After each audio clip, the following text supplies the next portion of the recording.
Okay, in the last lecture, we have seen the operation of RC coupled amplifier.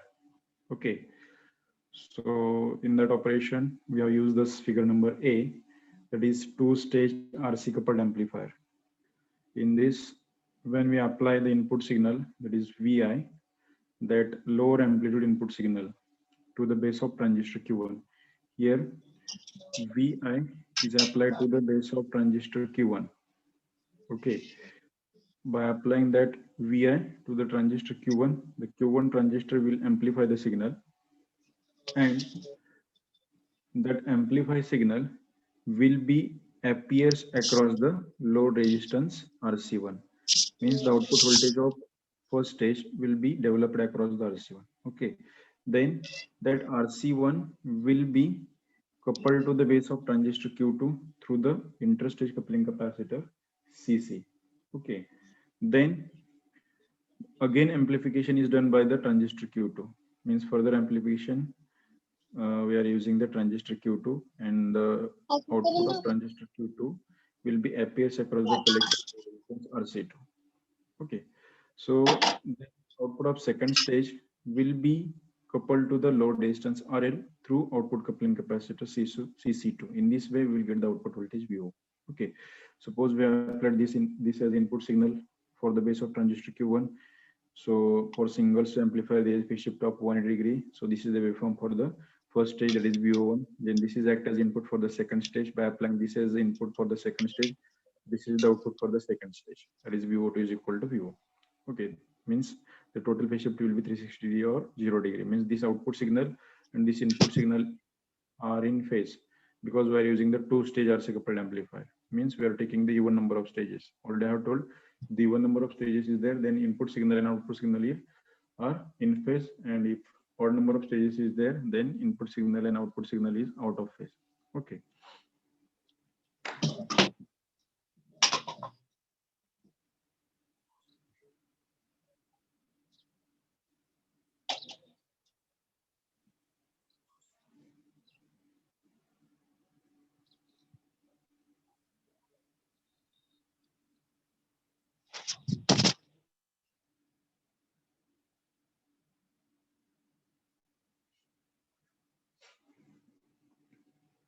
After that, we have started the frequency response of RC coupled amplifier, or the frequency response of two-stage RC coupled amplifier.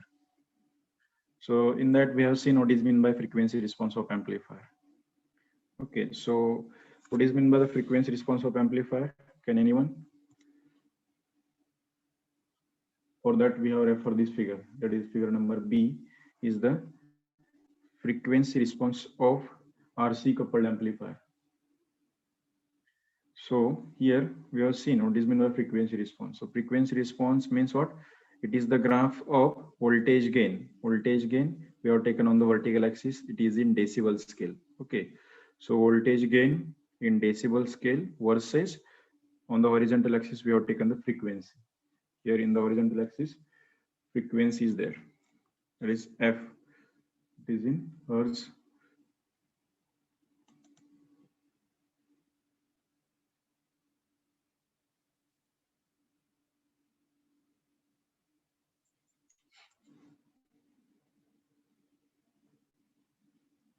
Okay, so we can say that frequency response is the graph of voltage gain in decibel scale versus frequency of input signal. It is in hertz. Okay, means we can say that graphical representation. Then suppose I have to draw the frequency response of two-stage RC coupled amplifier. Draw करण्यासाठी आपण काय सांगितलं होतं? We have to take the total 15 readings. That graph is divided into 3 ranges. That is from 0 to 50 hertz is the low frequency range. 50 hertz to 20 kilohertz is the mid frequency range.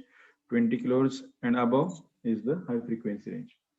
Okay, so that frequency response of two-stage RC coupled amplifier is divided into 3 ranges: low frequency range, mid frequency range, and high frequency range. For that, to draw the frequency response, we have to take the total 15 readings: 5 in low frequency, 5 in mid frequency, 5 in high frequency. Okay, means we have to set the frequency suppose for example I have set the frequency to the 10 hertz, then I have measured the output signal VO. Okay, because in this circuit already we have taken the Vi as a fixed value. Vi ची काहीतरी आपण fix value घेतली. दिस is the circuit diagram. त्या circuit diagram मध्ये तुमचं काय असणार आहे, Vi फिक्स असणार आहे इनपुट व्होल्टेज. म्हणजे Vi फिक्स अप्लाय केलंय आणि हे इनपुट सिग्नल जो आहे त्याची फ्रिक्वेन्सी मी सपोज 10 हर्ट्ज लाच फिक्स केली. Vi ची व्हॅल्यू किती घेतली मी 0.2 व्होल्ट घेतलंय. म्हणजे इथं जो तुमचा Vi आहे Vi is equal to 0.2 volt म्हणजे किती झालं ते 200 मिली व्होल्ट झालं. ओके, आणि त्याची फ्रिक्वेन्सी मी काय करणार मग frequency is equal to 10 hertz घेतली सुरुवातीला. By using this two values मला फाइंड काय करायचंय, म्हणजे Vi 0.2 घेतला, फ्रिक्वेन्सी 10 हर्ट्ज घेतली. By using this two values I have to find out the output voltage VO. Okay, मग किंवा तुम्ही काय करा, पहिल्यांदा VO1 फाइंड करा. हे तुम्ही व्हॅल्यू फिक्स केल्या, डायरेक्ट तुम्हाला ग्राफ काढायचा असेल तर डायरेक्ट VO ची व्हॅल्यू तरी घेतली तरी चालेल. तर मी म्हणजे काय करणार मग फ्रिक्वेन्सी 10 ला सेट केली, Vi 0.2 ला सेट केला आणि VO फाइंड केला. VO सपोज तुमचा आला 3 व्होल्ट. मग ह्याच्यावरून तुम्हाला फाइंड काय निघेल व्हॅल्यू, VO माहिती आहे तुम्हाला, Vi माहिती आहे, AV निघेल. We got the value of AV is equal to VO divide by Vi. Okay, म्हणजे काय झालं, मी इनपुट फिक्स ठेवलंय 0.2 व्होल्ट ठेवलंय, फ्रिक्वेन्सी पण फिक्स ठेवली 10 हर्ट्ज ठेवली आहे. मला आउटपुट फाइंड करायचे VO, आणि त्या with the help of output voltage VO आणि Vi I have to find out the normal value of voltage gain, that is AV. And AV is equal to, we know that AV is equal to output voltage divided by input voltage. So AV is equal to VO divided by Vi. So this is the normal value. From this normal value we can find the decibel value, that is GV. GV is equal to 20 log of AV to the base 10. म्हणजे आपल्याला value कुठली भेटली, हा voltage गेनची value in decibel scale आहे. म्हणजे आपल्याला जो ग्राफ ड्रॉ करण्यासाठी व्हॅल्यू कुठल्या कुठल्या लागणार आहेत, पहिल्यांदा आपल्याला काय लागणार, एक serial number. Suppose serial number 1 घेतला आपण. फ्रिक्वेन्सी आपण किती घेतली, 10 हर्ट्ज घेतली. त्यानंतर output voltage in dB. Okay, म्हणजे पहिल्यांदा आपण आउटपुट व्होल्टेज जे आहे, व्होल्टेज गेन, आउटपुट व्होल्टेजची गरज नाही आपल्याला, व्होल्टेज गेन आपण म्हणतो. व्होल्टेज गेन म्हणजे काय, AV इन डेसिबल स्केल. आपण काय केलं, पहिल्यांदा नॉर्मल स्केल मध्ये फाइंड केलं आणि GV म्हणजे पर डेसिबल स्केल मध्ये फाइंड केला. मग त्याची व्हॅल्यू सपोज X काहीतरी व्हॅल्यू येणार, त्याची काहीतरी व्हॅल्यू आहे. By using this two value, 10 hertz आहे आणि त्याची व्हॅल्यू सपोज मी म्हणतोय काहीतरी त्याला व्हॅल्यू आहे, सपोज मी म्हणतोय की 3 dB आहे. 3 dB त्याची व्हॅल्यू आहे व्होल्टेज गेनची. मग तो काय करणार, तो त्या ग्राफ वरती ड्रॉ करणार. जी 3 dB व्हॅल्यू त्याची आलेली आहे, ती 3 dB व्हॅल्यू त्या ग्राफ वरती तुम्ही ड्रॉ करणार. कसं ड्रॉ करणार, तर सपोज इथं तुमचं इथं 10 हर्ट्ज आहे, मी म्हणतो इथं 5 पार्टिकल याची, इथं 10 हर्ट्ज आहे, इथं 10 हर्ट्ज फ्रिक्वेन्सी आहे. ओके, फॉर 10 हर्ट्ज सपोज तुमचं किती आलंय म्हटलं मी 3 dB आले. मग तुम्ही एका लाईनला 5 dB म्हटले, 5, 10, 15, 20 असे तुमचे व्हर्टिकलला ते स्केलिंग घेतलंय. पर्यंत 5 dB म्हणजे 3 dB म्हणजे तुमचा हा पॉईंट झाला. अच्छा, हा एक पॉईंट आला. ओके, सेम परत मी इथं 20 dB 20 हर्ट्ज करणार, इथं परत 30 हर्ट्ज, अशी रिडिंग वाढवत जाणार. मग पहिलं रिडिंग माझं हे पॉईंट आलं, परत 20 हर्ट्ज घेणार, सेम प्रोसेस करणार. 20 हर्ट्ज साठी मी काय करणार, परत इनपुट फिक्स आहे, फ्रिक्वेन्सी फिक्स झाली 20 हर्ट्ज, VO फाइंड करणार, VO फाइंड केल्यानंतर AV फाइंड करणार नॉर्मल स्केल मध्ये फाइंड झाल्यानंतर डेसिबल स्केल मध्ये फाइंड करणार, आणि मग ते डेसिबल स्केल मधली व्हॅल्यू आणि फ्रिक्वेन्सी ह्याच्यावर मी दुसरा पॉईंट ड्रॉ करणार. म्हणजे सपोज मला दुसरा पॉईंट इथं आला, तिसरा पॉईंट इथं आला, चौथा पॉईंट इथं आहे आणि 5वा पॉईंट 50 हर्ट्जला. असे माझे 5 पॉईंट आले. कशासाठी, लो फ्रिक्वेन्सीसाठी. In the low frequency range I have vary the frequency from 0 hertz to 50 hertz. By varying the frequency from 0 hertz to 50 hertz I have measured the output voltage, and with the help of output voltage and input voltage I have calculated the voltage gain of amplifier in normal scale. Then I have calculated the voltage gain of amplifier in decibel scale, and with the help of the voltage gain and frequency I have draw the points to draw the frequency response. असे 5 point आले. तसेच परत तुमच्या इथं पण point येणार 5 reading जर mid frequency मध्ये घेतले तर असे 5 पॉईंट, परत हाय फ्रिक्वेन्सी मध्ये 5. म्हणजे हे पॉईंट सगळे जोडल्यानंतर आपल्याला असा कर्व भेटलेला आहे. Okay, so this is the graphical representation of frequency response of amplifier by taking the 15 readings. अशी रिडिंग घेतल्यानंतर आपण अशी पहिल्यांदा पॉईंट ड्रॉ करणार आणि ते पॉईंट असे जोडल्यानंतर आपल्याला हा तुमचा जो ग्राफ भेटणार आहे तो तुमचा झाला frequency response of RC coupled amplifier. Okay, म्हणजे फ्रिक्वेन्सी रिस्पॉन्स ड्रॉ कसा करायचा आणि फ्रिक्वेन्सी रिस्पॉन्स काय आहे आपण बघितलं होतं, लास्ट लेक्चर मध्ये पण बघितलं होतं. त्यांना समजलं, त्यांना आता समजलं असेल. All of understood what is mean by frequency response and how to draw the frequency response with the help of frequency and voltage gain in practically. Because we have to perform the first practical, that is design and analysis of two-stage RC coupled amplifier.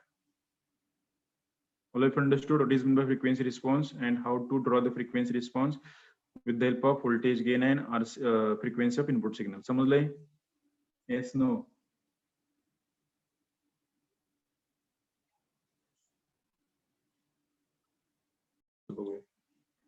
आता बघा.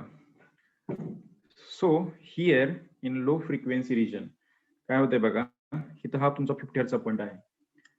This is the point of 50 hertz.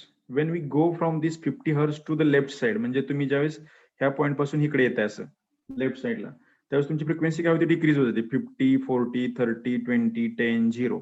When we go from this 50 hertz to the left side, my frequency will be goes on decreasing. Okay. आणि बघा 50 हर्ट्झला तुमचा voltage gain किती आहे बघा, असं 50 ला डॉट लाईन मी इथे ड्रॉ केली. सपोज माझा हा इथं व्होल्टेज गेन आहे 50 साठी, मी सपोज हा तुमचा आहे म्हणतोय की किती आहे, 70 dB आहे. 50 हर्ट्झला माझा व्होल्टेज गेन किती होता, 70 dB होता. ओके, मग ज्यावेळेस मी फ्रॉम 50 हर्ट्झ टू लेफ्ट साइडला जातोय, माझा इथं 40 आला, सपोज हा 40 हर्ट्झ आहे फ्रिक्वेन्सी. 40 ला काय होणार, मग तसं डॉट लाईन काढली तर 40 ला हा आहे, म्हणजे 40 ला परत कमी झाला, सपोज 50 dB आहे.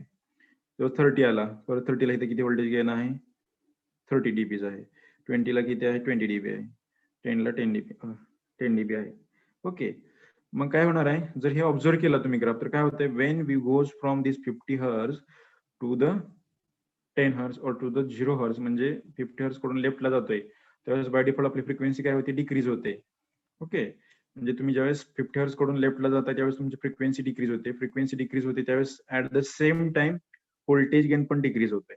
50 ला एकदम हायेस्ट होता, परत कमी, परत कमी, कमी. ओके, म्हणजे फ्रिक्वेन्सी डिक्रीज झाली की तुमचा व्होल्टेज गेन पण डिक्रीज होते, पण इकडून इकडे येतं उलट येतोय. म्हणजे ह्याच्यावर तुम्ही कन्क्लुजन काय सांगता, in low frequency region. Low frequency region म्हणजे कुठली, from 0 hertz to 50 hertz, when the frequency will be goes on decreasing, when the frequency will be goes on decreasing, that time the voltage gain is also goes on decreasing. voltage gain पण decrease होतोय, and this is known as low frequency roll off. त्याला काय म्हणायचं, low frequency roll of. कळालंय? ज्यावेळेस तुम्ही frequency decrease करत जाताय त्यावेळेस तुमचा व्होल्टेज गेन पण डिक्रीज होतोय, आणि त्या प्रोसेसला म्हणायचं low frequency roll off. Okay, हे झालं concept low frequency roll off. पण असं का होते, ज्यावेळेस फ्रिक्वेन्सी तुम्ही डिक्रीज करताय त्यावेळेस व्होल्टेज गेन पण डिक्रीज होतोय. हे कशामुळे होतोय, so we have to find out which parameters are responsible for change in frequency by change in voltage gain. म्हणजे फ्रिक्वेन्सी चेंज झालं की तुमचा व्होल्टेज गेन पण चेंज होतोय. ह्याच्यासाठी कुठले पॅरामीटर रिस्पॉन्सिबल आहेत आपल्याला हे या सर्किट मध्ये बघायचं. आपण आताच तुम्हाला सर्किट दाखवलं, हे सर्किट आहे आपलं two stage RC coupled amplifier. आता हे जर सर्किट ऑब्झर्व केलं तर या सर्किट मध्ये कॅपॅसिटर किती आहेत बघा. This is the input coupling capacitor CC1. This is the interstage coupling capacitor that will use to connect the output of first stage to the second stage. Okay, हे तुमचा CE1 आहे, तो तुमचा emitter bypass capacitor आहे पहिल्या स्टेजचा. CE2 आहे तो emitter bypass capacitor आहे दुसऱ्या स्टेजचा. CC2 आहे तो आउटपुट कपलिंग कॅपॅसिटर आहे. ओके, म्हणजे CC1, CC2 हे तुमचे कपलिंग कॅपॅसिटर आहेत. CE1 आणि CE2 हे तुमचे बायपास कॅपॅसिटर आहेत. So total we are using the 5 capacitor in this circuit of two stage RC coupled amplifier. आता मग ह्याच्यामध्ये बाकीचे कॅपॅसिटर सोडून काय, एक तर तुमचं बायसिंग व्होल्टेज VCC आहे आणि कॅपॅसिटर आणि रेजिस्टर आहेत. मग रेजिस्टरची तर व्हॅल्यू फिक्स असते, कॉन्स्टंट असते. मग रेजिस्टर काय अफेक्ट करणार का नाही, कारण त्याची व्हॅल्यू फिक्स आहेत. आता कॅपॅसिटर जे आहेत CC1, CC2, CE1, CE2, त्याचं इक्वेशन जर बघितलं आपण, बेसिक इक्वेशन जर बघायचं म्हटलं, कशाचं बेसिक इक्वेशन, तर reactance of capacitor. Reactance of capacitor आपण काय सांगितलं तुम्हाला, इथं लिहितो मी. काय सांगतो इक्वेशन, सपोज माझ्याकडे कॅपॅसिटर C आहे, एक्झाम्पल घेतो, C कॅपॅसिटर आहे. त्याचं रिएक्टन्सला आपण इक्वेशन काय म्हणतो, नोटेशन काय वापरतो, XC. XC will be reactance of capacitor C. त्याचं इक्वेशन काय सांगतंय, the reactance of capacitor is given by 1/2 पाय FC. 1/ωc, ओमेगा म्हणजे 2 पाय F. ओके, म्हणजे XC म्हणजे reactance of capacitor it is given by 1/2 पाय FC. ओके, हे इक्वेशन काय घेतलं मी आपण आता इथं बघा. ही जी तुमची फ्रिक्वेन्सी आहे दिस F is the frequency, C म्हणजे कॅपॅसिटन्स ऑफ कॅपॅसिटर, पाय आणि तुमचं 2 जे आहे कॉन्स्टंट आहे. पायची व्हॅल्यू किती असते 3.14. 2 जर तुमची नंबर आहे म्हणजे कॉन्स्टंटच आहे. म्हणजे आता इथं F आणि C म्हणजे कॅपॅसिटन्स ऑफ कॅपॅसिटर, F म्हणजे फ्रिक्वेन्सी ऑफ इनपुट सिग्नल. आता हे इक्वेशन जर ऑब्झर्व केलं मी, This is the reactance of capacitor. This is the frequency of input signal. This frequency of input signal is inversely proportional to the reactance. म्हणजे मी असं लिहू शकतो का इथं इनव्हर्सली प्रोपोर्शनल आहे, म्हणजे त्याला मी असं म्हणू शकतो XC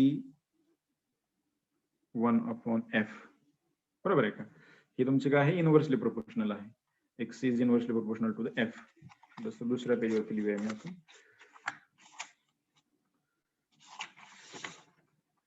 ह्याच्यामध्येच म्हणजे सर्किट डायग्राम मध्ये आपण बघितलं आता किती 5 कॅपॅसिटर आहेत ना सर्किट डायग्राम मध्ये. त्याच्यामध्ये आता काय सांगितलं आपण, हा जो तुमचा XC आहे, XC is inversely proportional to the frequency of input signal. कळलंय? फ्रिक्वेन्सी ऑफ इनपुट सिग्नलला इनव्हर्सली प्रोपोर्शनल आहे. आपण आता काय म्हणतोय, when we are in low frequency range, ज्यावेळेस आपण लो फ्रिक्वेन्सी रेंज मध्ये आहे, लो फ्रिक्वेन्सी रेंज मध्ये काय झालंय, frequency will be goes on decreasing, frequency decrease होतीये. म्हणजे काय म्हणतोय मी, फ्रिक्वेन्सी म्हणजे एफ जे आहे will be goes on decreasing. ज्यावेळेस एफ डिक्रीज होतोय त्यावेळेस तुमचा हा XC जो आहे, XC काय तुमचा रिएक्टन्स ऑफ कॅपॅसिटर आहे, तो काय होणार आहे, वाढणार आहे. म्हणजे upward arrow. XC will be goes on increasing. XC काय होणार, इन्क्रीज होणार. XC जर इन्क्रीज झाला, ओके, XC इन्क्रीज झाला तर काय होणार आहे मग, XC म्हणजे काय, रिएक्टन्स ऑफ कॅपॅसिटर आहे. रिएक्टन्स ऑफ कॅपॅसिटर म्हणजे कुठलं रिएक्टन्स आहे, ते सगळं 5 पण कॅपॅसिटरचं रिएक्टन्स म्हणजे काय, बॅरियर. ह्या डायग्राम मध्ये बघा. आता ह्याच्यामध्ये काय होणार, ज्यावेळेस तुमची फ्रिक्वेन्सी कमी कमी होणार त्यावेळेस हा CC1 आहे, तो कुठला कॅपॅसिटर आहे, इनपुट कपलिंग कॅपॅसिटर. म्हणजे मी इथं किती दिलंय, VI 0.2 व्होल्ट दिलंय. मी असं म्हणतो की RH च्या अक्रॉस एकदम थोडा कमी लॉस झाला, इथं आला तुमचं इनपुट व्होल्टेज इथपर्यंत आलं, पण फ्रिक्वेन्सी कमी आहे इनपुट सिग्नलची. फ्रिक्वेन्सी कमी असल्यामुळं हा जो CC1 आहे त्याचं रिएक्टन्स काय असणार आहे, XCC1. बरोबर आहे का? त्याची आहे तशी नोटेशन देऊ आपण. CC1 कॅपॅसिटर आहे म्हटल्यानंतर त्याचं रिएक्टन्स काय असणार आहे, XCC1. इथपर्यंत इनपुट व्होल्टेज आला, अक्रॉस द XCC1 तुमचा काय होणार, लॉस होणार. कारण फ्रिक्वेन्सी कमी आहे म्हणजे XCC1 is the reactance of CC1 आणि त्याचा रिएक्टन्स काय होणार आहे, वाढणार आहे, because of frequency is low. Frequency low असल्यामुळे त्याचा रिएक्टन्स वाढणार. रिएक्टन्स वाढला म्हणजे काय, बॅरियर वाढलं. कुणाचं बॅरियर वाढलं, इथनं जो इनपुट सिग्नल जाणार आहे कुणाला, बेस ऑफ ट्रान्झिस्टर Q1 ला, त्याच्यासाठी बॅरियर वाढलं. बॅरियर वाढलं म्हणजे ह्याच्या अक्रॉस पण लॉस होणार. म्हणजे मी दिलं होतं 0.2 आणि 0.1 ह्याच्या अक्रॉस लॉस झाला, RH च्या अक्रॉस इथपर्यंत आलं 1.9. 0.1 म्हणता येत नाही, एकदम थोडंसं लॉस झाला म्हणून आपण 0.2 आहे त्याचं धरूया, पॉईंट मध्ये धरले आपण. किंवा आपण असं म्हणूया 200 मिली व्होल्ट दिले, अप्लाय केले इथं 200 मिली व्होल्ट मी अप्लाय केले इनपुटला. 0.2 म्हणजे 200 मिली व्होल्ट. इथं RH क्रॉस माझा सपोज एक 5 मिली व्होल्ट लॉस झाला, म्हणजे RH नंतर माझं इथं किती आलं, 195 मिली व्होल्ट आलं. 195 मिली व्होल्ट तुम्ही अप्लाय केलं कुठला, CC1 च्या लेफ्ट साईडला. मग ह्याच्या क्रॉस जो बॅरियर ह्याचा लॉस मला सपोज इथं भेटलं, सपोज 180 मिली व्होल्ट, म्हणजे 20 मिली व्होल्टचा लॉस झाला. ओके, म्हणजे तुमचं किती जाणार आहे इथं, 180 मिली व्होल्ट आलं. पण ह्याने अँप्लिफाय केलं, ह्याने अँप्लिफाय केलं सिग्नल परत काय होतं, इथे येणार, पण इथून पण बायपास होणार. CE1 पण आहे ना त्याचं इमिटर स्टॅबिलायझिंग रेजिस्टर. ह्याच्या क्रॉस पण सपोज त्यानं आता सपोज अँप्लिफाय केलं आणि त्याचं आउटपुट आलं सपोज 1 व्होल्ट. ओके, 1 व्होल्ट आल्यानंतर इथं सपोज ह्याच्या क्रॉस 0.1 लॉस झाला, म्हणजे किती आलं परत अजून ते 0.9 व्होल्ट आलं. परत ह्याच्या क्रॉस 0.1 लॉस झाला due to the barrier resistance of CC, that is XCC. ह्याचं पण बॅरियर असणार आहे ना. ह्याच्या क्रॉस लॉस झाला, मग इथं 0.8 झालं. 0.8 परत अप्लाय कुठं झालं, Q2 ला. परत Q2 अँप्लिफिकेशन केलं, त्याचं 3 व्होल्ट आउटपुट आलं. 3 व्होल्ट आल्यानंतर परत तो इथं पण लॉस होणार थोडा, सपोज 0.1 चा इथं लॉस झाला, 0.1 चा इथं लॉस झाला. मग ऍक्च्युअली आउटपुट आलं किती तुमचं, Q इज इक्वल टू 2.8. म्हणजे कळलं का लॉस कसा होतोय, फ्रिक्वेन्सी कमी असेल तर. Frequency of input signal is low, that time the reactance of capacitor will be goes on increasing, and across every reactance of capacitor there will be loss of input voltage. किंवा अँप्लिफाईड signal जो केला त्याचा loss होणार आहे, त्याच्यामुळे आपल्याला काय होणार, आउटपुट कमी भेटणार आहे. ओके, म्हणजे या सर्किट डायग्राम मध्ये बघा, जर फ्रिक्वेन्सी कमी नसती तर CC1, CC2 आणि CE1 आणि CE2 ह्याच्या क्रॉस लॉस झाला असता का नसता, कारण त्याचं रिएक्टन्स कमी असलं असतं ना, फ्रिक्वेन्सी हाय असती तर त्याच्या क्रॉस लॉस झाला नसता. म्हणजे आपल्याला इथं इन्स्टेड ऑफ 2.8 किती भेटलं असतं, 3 व्होल्ट किंवा त्यापेक्षा जास्त भेटलं असतं. मीन्स काय होतंय तेच आपल्याला सांगायचंय. In low frequency region, when we will go from 50 hertz to the left side, means frequency will be goes on decreasing. When the frequency will be goes on decreasing, at the same time the voltage gain of amplifier also goes on decreasing, and this is known as low frequency roll off. This is known as low frequency roll off. And to that effect, किंवा हा जो effect आहे कशामुळे होत आहे, In low frequency region, when the frequency goes on decreasing, that time voltage gain also goes on decreasing due to the coupling capacitor and bypass capacitor present in the circuit of RC coupled amplifier. हे कोण affect करतंय? तर हे तुमचे J coupling capacitor आहेत CC1, CC आणि CC2 हे 5 आणि तुमचे बायपास कॅपॅसिटर जे आहेत CE1 आणि CE2 due to that coupling capacitor and bypass capacitor in the low frequency region. Final conclusion काय सांगायचं मग आपल्याला? In low frequency region, due to the coupling capacitor and due to the bypass capacitor, the voltage gain will be goes on decreasing by decreasing the frequency, and this is known as low frequency roll off. थोडं एक sentence महत्वाचं आहे. All of understood?